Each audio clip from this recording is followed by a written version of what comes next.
when we have the room to do so. It's very important to remember that the money the government spends comes from hard-working Kiwi families. Good. Question number 4, Chris Hipkins. Thank you, Mr Speaker. My question is to the Minister of Education. Why has her government cut more than $523 million from early childhood education by, among other things, removing the top funding band for services that employ 100% qualified teachers? The Honourable Hekia Parata. Tēnā koe, Mr Speaker. Mr Speaker, our government has not cut funding to early childhood education. Since we came into government, we have almost doubled funding to over $1.8 billion. Supplementary question, Mr Supplementary Speaker. question, Chris Hipkins.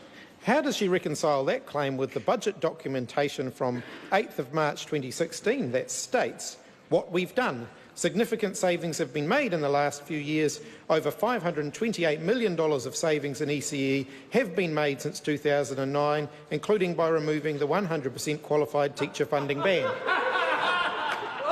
The Honourable Hekia Parata. Mr Speaker, I easily reconcile that by saying that a government in every year makes a choice about whether it's getting the best for an investment. So overall funding has not been cut, but particular investments within the funding have changed. And so, for instance, yes, you see, that's what a government does. It has a look at what's working, decides what's more effective and invests in that. And this government has decided that one of our key priorities is to increase participation. Another has been to extend 20 hours to play centre and to kohanga reo, because this government also believes that parents should choose which option they want to send their children to, and that could be teacher-led, centre-based early childhood, it could be parent-led, home-based, and we support those choices. Supplementary question. I wish she was staying. Supplementary question. Supplementary question, Chris Hipkins. Why did the national government cut funding for services that employ 100% qualified teachers, and what analysis, if any, have they done to measure the impact that decisions had on the quality of education and care that children receive? The Honourable Hekia Parata. Mr Speaker, this is another area where there is a yawning chasm between our government and the opposition.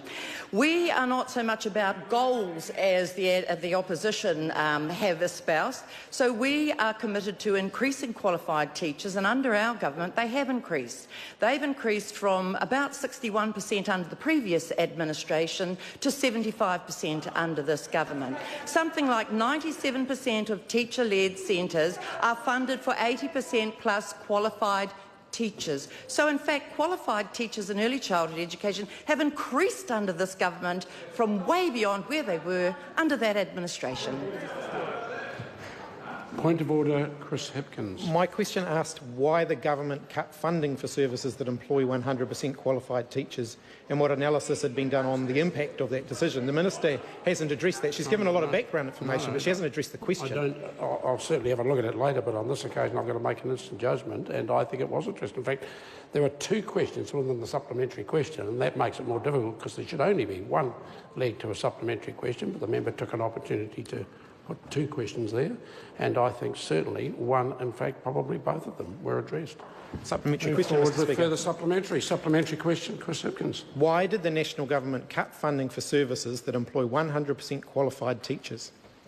The Honourable Hekia Parata. Mr Speaker, we made a decision that we would see an increase in qualified teachers by the mix of policy investments we were making, and our decision has been borne out by the fact that we now see an increase to 75% over the 61% that was in place under the previous administration. Supplementary question. Supplementary question, Chris Hipkins. Does she believe that children who are attending services that previously had 100% qualified teachers and have had their funding reduced under the national government are receiving a better standard of early childhood education as a result? The Honourable Hekia Parata. Mr Speaker, New Zealand, apart from Sweden and Australia, lead the world in terms of adult-to-child ratios. We know that we have highly safe and good quality services because ERO, which independently assesses early childhood centres, have found that there has been a significant decrease in those reported for poor service to ERO from 28.8% under the previous administration to just 2.6% under our administration. Speaker. Point of order, Chris Hipkins. Mr Speaker, I asked specifically about the quality at services order. that On this occasion, I'm going to invite the member to re-ask his question. Thank you. Does she believe that the children attending services that have 100% qualified teachers that have had their funding cut under the national government are receiving a better or worse standard of care and education as a result of that decision? The Honourable Hekia Parata. Mr Speaker, perhaps if I explain why I chose to answer this question the way I did previously.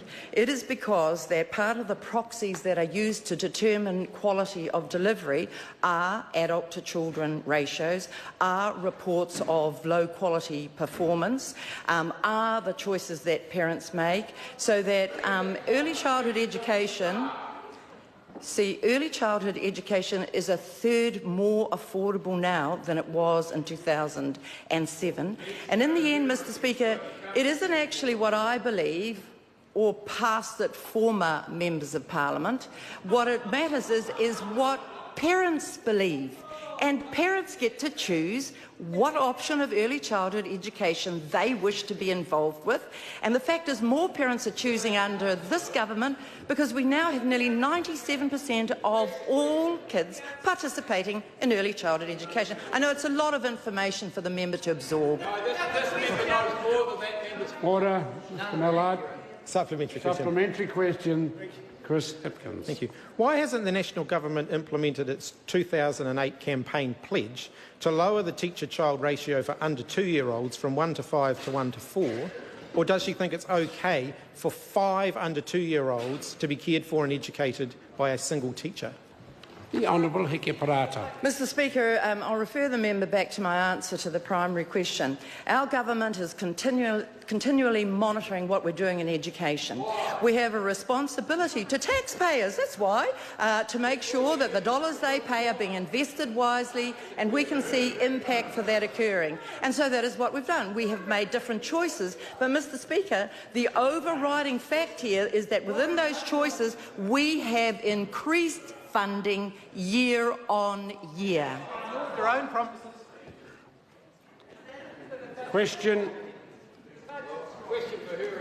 Question number 5, Derek Ball. Thank you, sir.